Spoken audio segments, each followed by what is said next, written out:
سوید القلب مسکنهم وفی منامی ارا انی اعانقهم اوحشتمونا وعز الصبر بعدکم یا من یعز علینا ان نفارقهم۔ اب اس کے بعد میں زین العابدین کو دعوت دیتا ہوں کہ وہ آئیں اور اپنے احساسات قلبی کو سامعین کے سامنے پیش کریں۔ بسم اللہ الرحمن الرحیم۔ السلام علیکم ورحمۃ اللہ وبرکاتہ۔ نحمده ونصلی علی رسولہ الکریم، اما بعد۔ گرامی قدر وعلی مقام حضرت صدر محترم و اساتذہ کرام و حاضرین عظام،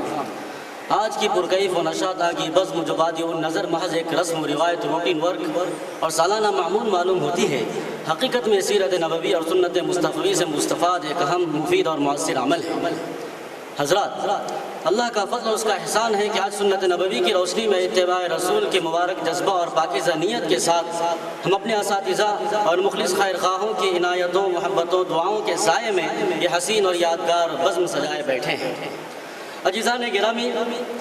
آپ جانتے ہیں کہ جذبات و کیفیات کو الفاظ کا پے کر دینا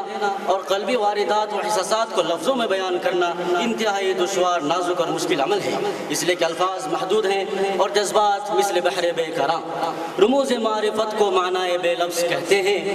یہ وہ باتیں ہیں جن کو ناطقہ پا ہی نہیں سکتا، انہیں اس کی تمنا سن و سوز باطن کی، مجھے اس کی پشیمانی کے سمجھا ہی نہیں سکتا۔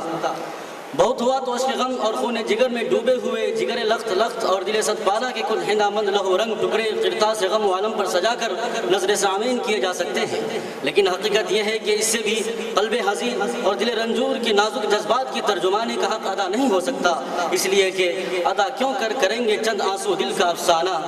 ادا کیوں کر کریں گے چند آنسو دل کا افسانہ، بہت دشوار ہے جتنا سمجھنا اتنا سمجھانا۔ لہذا ہم جذبات نگاری کے اس موقع کو، جن کو عموماً الوداع تقریب و مقالات و تأثرات کے جز اعظم سمجھا جاتا ہے، اکثر قلم انداز کرتے ہیں اور اسے آپ کی ذہانت و تباہی کے حوالے کرتے ہیں، اس لیے کہ اگر موضوع کو چھیڑا جائے تو بات بہت دور نکل جائے گی اور قصہ دراز سے دراز تر ہوتا چلا جائے گا، پھر بھی شاید حاصل کچھ نہ ہو۔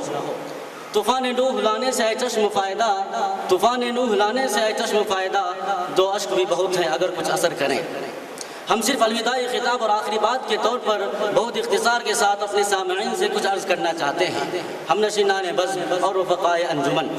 ابتداءً میرے والدین اور اہل خانہ کا میلان و رجحان میری اصلی اور دنیاوی تعلیم کی طرف تھا، اور مجھے ایک ڈاکٹر کی حیثیت سے لوگوں کی طبی خدمات انجام دیتے ہوئے دیکھنا چاہتے تھے، اور یہی ان کی سب سے بڑی تمنا اور سب سے بڑی آرزو تھی۔ لیکن خدا کی کرشمہ سازی اور اس کی قدرت کی جلوہ گری ہی کہیے کہ اس نے میرے اندر دینی تعلیم کی طرف میلان و رجحان پیدا فرما دیا، اور مجھے بالخصوص حفظ قرآن کا شوق اور جذبہ پیدا ہوا،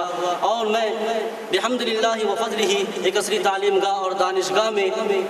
زیر تعلیم رہتے ہوئے 3 سال میں 28 پارے حفظ کر لیے۔ پھر قاری ریاض احمد مظاہری صدر شعبہ تجوید دارالعلوم ندوۃ العلماء لکھنؤ کے واسطے سے مزید تعلیم کے لیے لکھنؤ کا سفر کیا، اور میرا داخلہ مشہور و معروف دینی ادارے جامعہ سید احمد شہید کٹھولی میں ہوا۔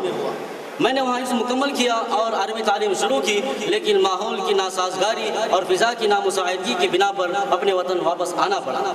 میں نے پھر ایک مرتبہ عصری علوم سے رشتہ جوڑ لیا، اپنے والدین کی حسین خوابوں کو شرمندہ تعبیر کرنے کے لیے کوشش کرنے لگا،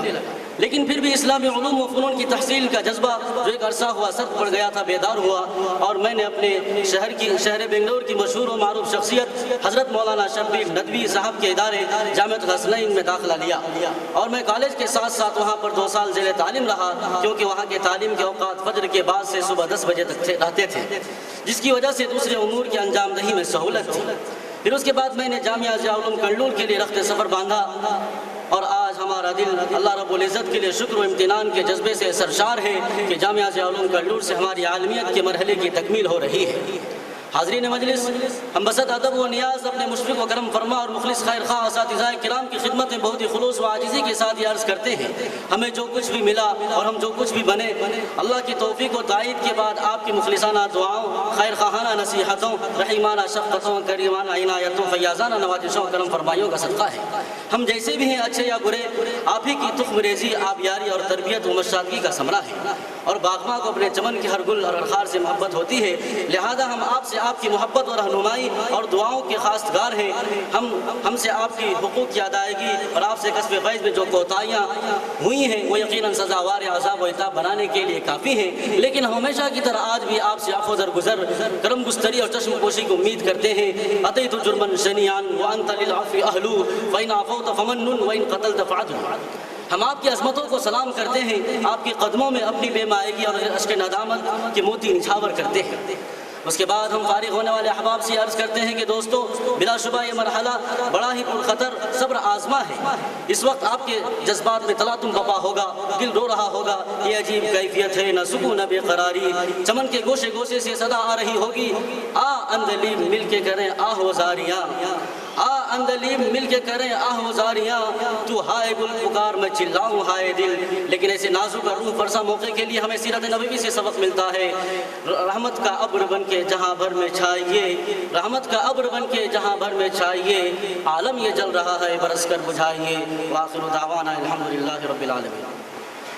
ادا کیوں کر کریں گے چند آنسو دل کا افسانہ، بہت دشوار ہے جتنا سمجھنا اتنا سمجھانا۔ ظاہر ہے کہ ایک طالب علم 10 سال 12 سال اور 5-6 سال اپنا وقت لگاتا ہے، ان تمام کو 5-6 منٹ میں مکمل طور پر سمیٹا نہیں جا سکتا۔ اب میں